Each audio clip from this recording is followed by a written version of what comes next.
pela vida que teve e que trouxe também à cidade. Sim, é verdade.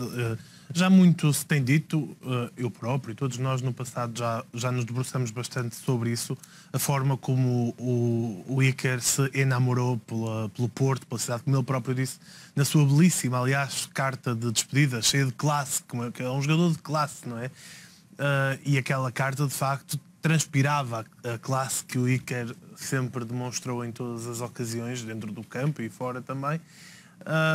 E de facto é um privilégio para nós, adeptos do Futebol Clube do Porto, termos tido o prazer de ver jogar com as nossas cores uma lenda do futebol mundial. Quem aprecia o futebol reconhece que há de facto jogadores que têm em si uma espécie de misticismo condensada, não só por aquilo que foram, pela qualidade que tiveram, mas por algo que extravasa muito isso e que é inexplicável, indizível por palavras. E o Iker, de facto, tem isso. Ele é um dos grandes jogadores da história do futebol mundial. E passou pelo nosso clube e teve também a humildade de ser um mais, não é? Um jogador mais, um atleta mais, e depois também um portista mais, um portuense mais. E, portanto, essa relação foi uma relação de amor genuíno, verdadeiro, não precisou de capas de jornais, de palacetes, de revistas cor-de-rosa, de marketing, não precisou de nada disso. Era e é uma coisa verdadeiramente intensa e genuína, reconhecida por todos.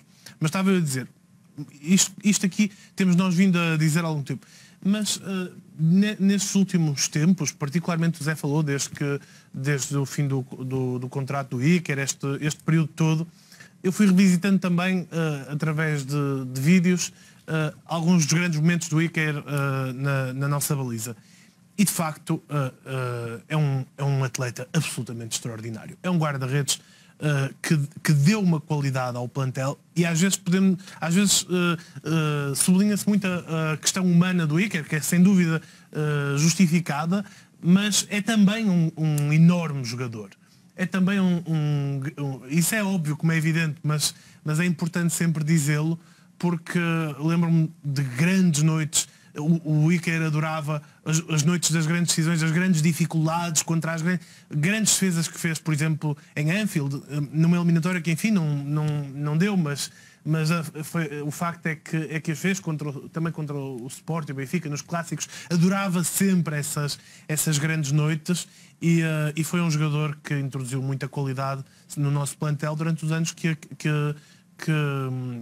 aqui esteve. É um privilégio para nós, mas é também um privilégio para todos os clubes da nossa liga que o defrontaram e para o futebol português de um modo geral. Portanto, acho que é um momento de celebrar o Iker, na sua condição de portista, de madridista também, que é o seu clube de origem, até onde passou mais anos, mas no nosso caso celebrá-lo como parte do nosso clube e como um nome que está gravado na história eterna e imortal do Futebol Clube do Porto.